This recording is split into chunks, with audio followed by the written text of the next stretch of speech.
All right, good morning. Thanks for coming out to my talk. Thanks for having me here. Today I'm going to be speaking about microservices and functions as a service for offensive security. All right, who am I? My name's Ryan. I work as a pen tester at Centurion in Singapore. And my first obsession with functions as a service happened in January 2015 with AWS Lambda. This is when it became available to the general public. Essentially what it allows you to do is upload your code, whether it's like a Python script or Node.js or whatever you want to do, and AWS takes care of all of the scaling and running of that code from the server onwards. So they give you 1 million executions for free every month. When it first was released, they only supported Node.js, but then I found Lambdash by Eric Hammond, and that allowed you to get kind of a shell access in this temporary Lambda environment. So what you could do is you could use Lambdash, create a function, and you could type in like a shell command, and then that would run the function, it would run the shell command, get the output, and report it back to you. So you could start exploring this temporary environment that the Lambda is running in. And this leads to the idea of serverless. And the whole concept of serverless, which I think is a terrible name, is the idea that there's no servers, right? That's what it kind of gives you the perception of. But the idea is that you don't have to worry about the servers. So you don't need to have servers running that will manage them and know how to be a sysadmin that can scale up very quickly. So if we look at the stack, basically the function as a service, you just run your code, and the cloud service provider takes care of the interpreter, whether that's like a Python interpreter, and everything down in the stack. A good example of functions as a service is for like Lambda, maybe you take a photo, it gets uploaded to an S3 bucket. That triggers a Lambda worker, which takes that photo, applies some kind of filter to it, and then returns the image back to the user or stores it somewhere else for them to see. There's been a few security use cases for functions as a service, and Airbnb had Stream Alert, and this is essentially a good way to scale your logging infrastructure. So if you imagine you have a very scalable server infrastructure, you need to also have scalable log processing and monitoring. So you can have a Lambda function which ingests all these logs, applies some rules, and then triggers another Lambda function to maybe call PagerDuty or Slack and get some alerts. Some other examples of using Lambda are like having an API endpoint which a developer can call to, and then that'll change the firewall rule in an EC2 instance, then they can SSH in. Or you could have you could monitor like Cloudflare's public IP addresses and update your firewall rules so that only Cloudflare's web servers can talk to yours. AWS also has a web application firewall, and they use AWS Lambda to do some same kind of concepts in terms of like log monitoring and reacting to some of the alerts from the web application firewall. All right, so now I'm going to run through some very quick examples of a hello world. In Lambda, basically you just go and create a function. You can have a lot of triggers which you can run, so you can integrate it with different AWS services that will trigger your code to run. And we're just going to do a very simple 3 or 4 line Python script. We're just going to go use URL lib2, go and call out to OpenDNS, get the current IP address, and print it out to the screen. So we set some basic limitations. We only need to use 128 megabytes of memory, and we're going to time out in 1 minute. So we run the code, and we see what IP address we're running for, and we can see that this script ran for 224 milliseconds, and AWS is going to bill us for 300 milliseconds. There's also other platforms like Play with Docker, which kind of lets you experiment with Docker Swarm. And you can just go to playwithdocker.com. All you have to do is click a CAPTCHA, and then you get 4 hours to explore around in this temporary environment. And they're running on top of AWS, and they have a Python interpreter there. So you can go to play-with-docker.com, and you have 4 hours to kind of explore and try out Play with Docker. What's interesting about this is that it's anonymous. You don't need an account, you don't need to sign up, you don't need to identify yourself in any way, but then you only have a time limit of 4 hours, and there's a CAPTCHA, so it's difficult to kind of automate kind of getting that temporary shell. Now let's talk a little bit about cost. So if you go to serverlesscalc.com, you can see a good comparison and overview of the costs of different cloud service providers. And if we think back to that simple hello world example where it ran for 300 milliseconds, you could run that 10 million times for only $1.80 every month. So it's very cost effective. Now different cloud service providers have different levels of kind of maturity in a sense of where they support this functions as a service. AWS has 14 regions and Azure has 23, so they're kind of the most committed to functions as a service.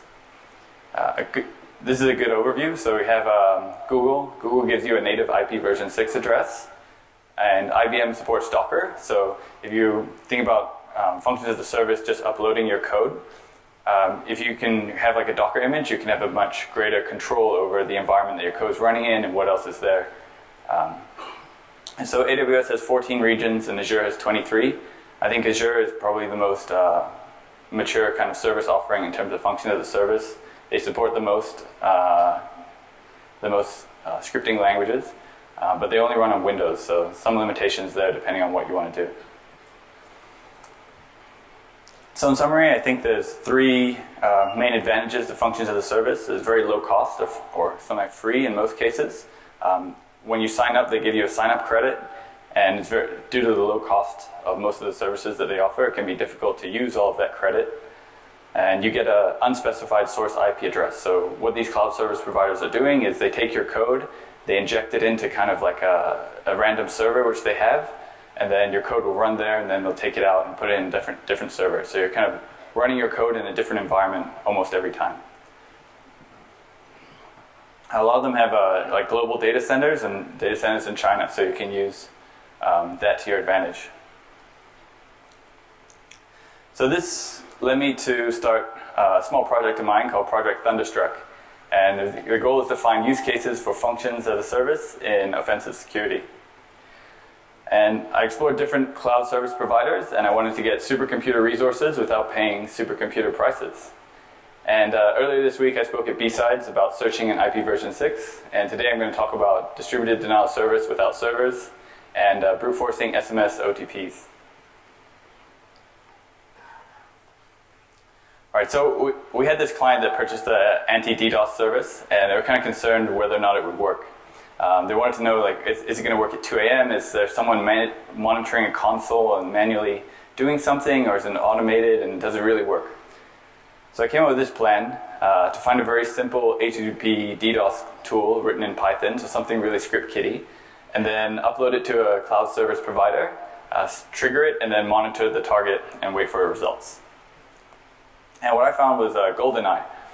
GoldenEye is pretty cool. It has some good ASCII there, and so I just modified it to hard-code the target in with some of the kind of like command line parameters. I just hard-coded everything. And then I had it time out after a minute. So I only want to do a DDoS for a minute, and then I want it to stop. So this is the modifications I made.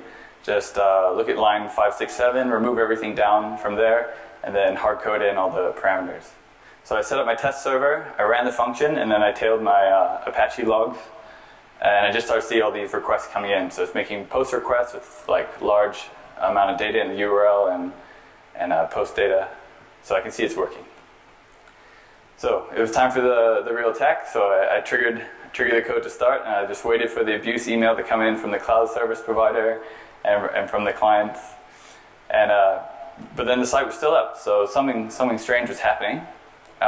So I took a look using curl, and I realized that the site was responding with a location header.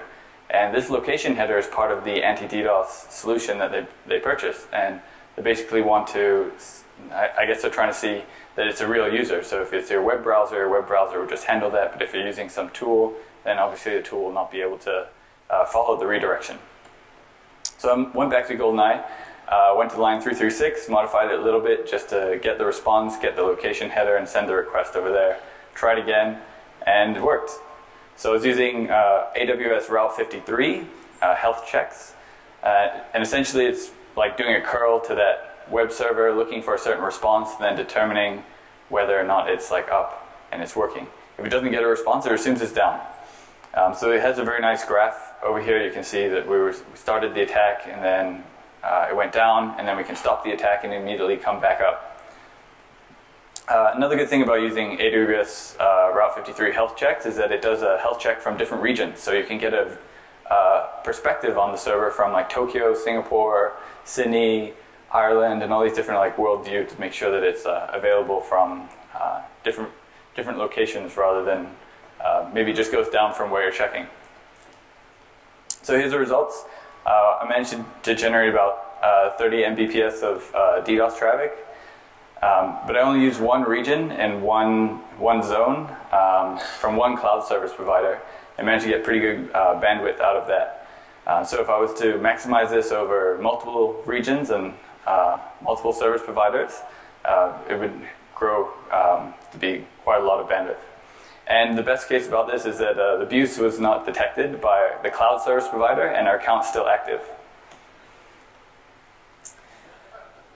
So in summary, I think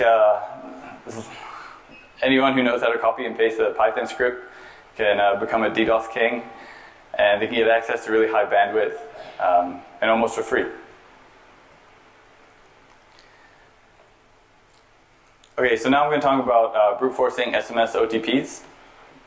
Essentially, when you go to buy a credit card purchase online, your bank will send you an SMS with like a 6-digit OTP, and it expires within 100 seconds. So this is similar to a verified by Visa kind of setup, which I looked at. And if we look at the architecture diagram, there's kind of two main components. One is the access control server and the merchant plugin. And the access control server is kind of the key component that's responsible for the OTP verification. So it checks to make sure that the cardholder is like registered and enrolled, if it can send the SMS, and then it parses the SMS and makes sure that it's correct or it's incorrect. So it's up to the ACS component to detect a brute force. And most of the time these components are generated by, or they're created and provided by third-party providers. And they can either be hosted in-house, integrated into the banking system, or they can be externally hosted service to the bank. And Visa does some basic compliance testing of the ACS and merchant plugin, but it seems to be more around making sure that it's interoperability, that it functions and it kind of meets the spec. And they clearly state that there's not any kind of endorsement or warranty to the security of the system.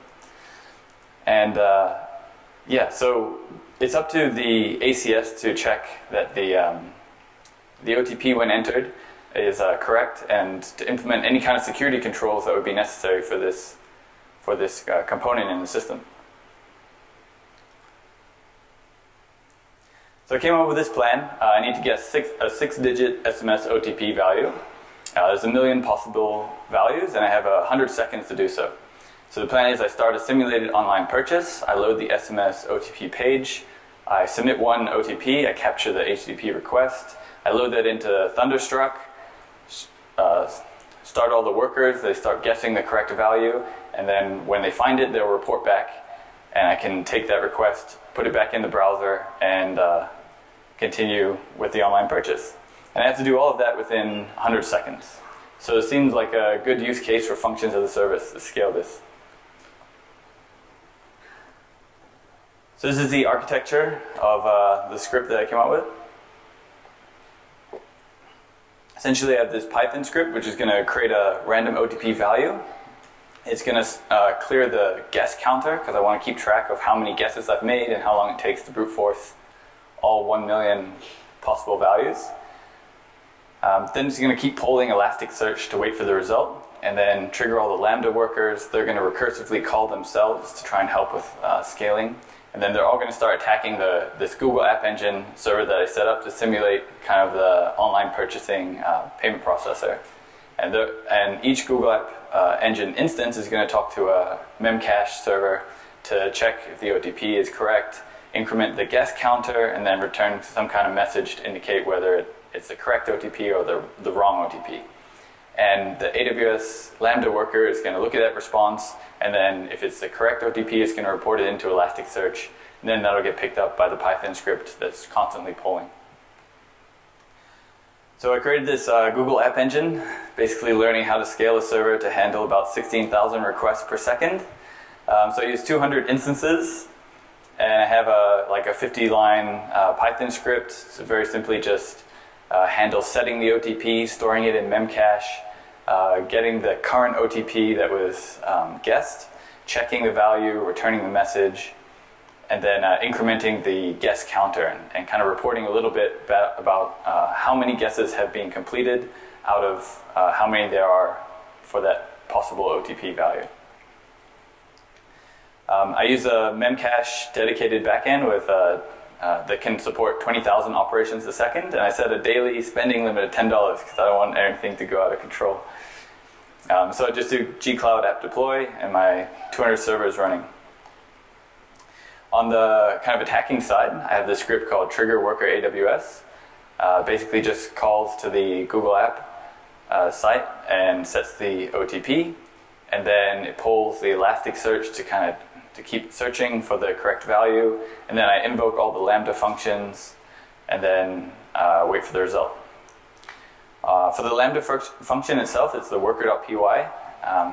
It's basically just going to receive a message from the trigger worker AWS to say which OTPs it should try brute forcing. And it's going to call itself with each different OTP and then brute force to the Google App Engine site.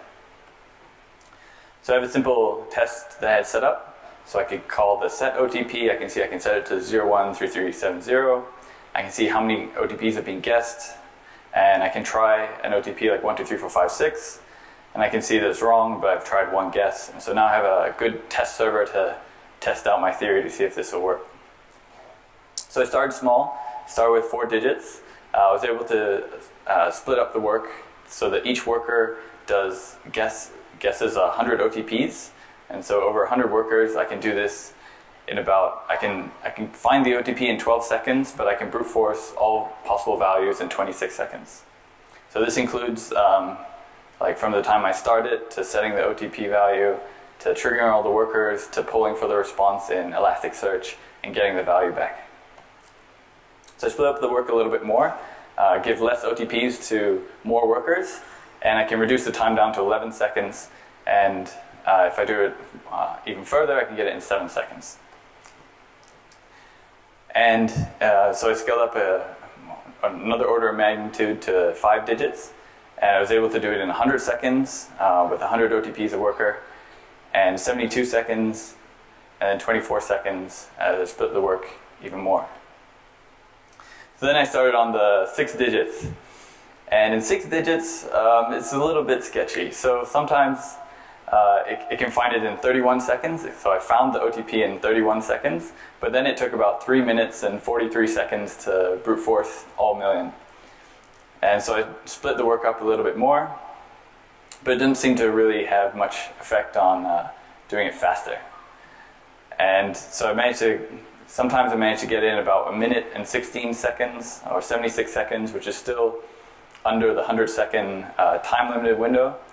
But I used some different geographic regions or different regions from AWS to try and make sure they're closer to the test server, this Google App server that I'm using, and maybe to deal with some latency issues. And so I did some more tests and I managed to get it in like 68 seconds, 101 seconds, using using AWS regions, which are closer to the Google App Engine region where the code is running. And so eventually, yesterday I did another demo and I recorded it, so I'm going to show you the video soon. And I managed to get it in 29 seconds. Okay, so now's the demo time. Oops.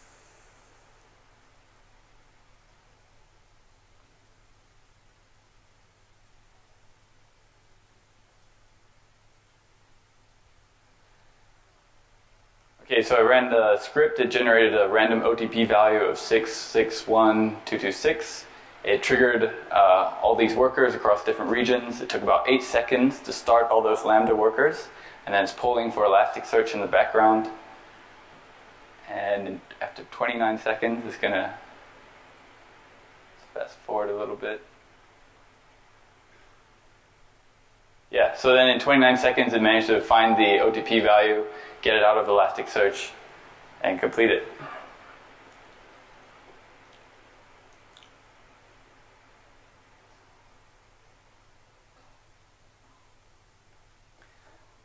Okay, so I used a test server in Google App Engine with 200 instances, and I was able to guess about 500,000 in the first 60 seconds, and then the rest of the requests kind of time out, or they take a really long time to process. And there are some requirements to this attack. Essentially, you need to be able to keep guessing the OTP and not have account lockout. And you need to have a server that can handle, in theory, 16 or 17,000 requests per second, so there's a risk of causing a denial of service. And you should try to do the attack from somewhere that's geographically close to the target, and you need a little bit of luck. Over here is the graph of the Google App Engine, so you can see it's handling about maybe 8 or 10,000 requests per second. I'm going to be posting my code and my slides on GitHub, and if you look at the Visa released the merchant server plugin guide, implementation guide, where they say they should expect about a 5-minute timeout for handling the OTP in that transaction. And I think going further, some banks have introduced 8-digit OTP, but they've also increased the time limit to 3 minutes. In order to do this, I probably need a more scalable test server to test this out.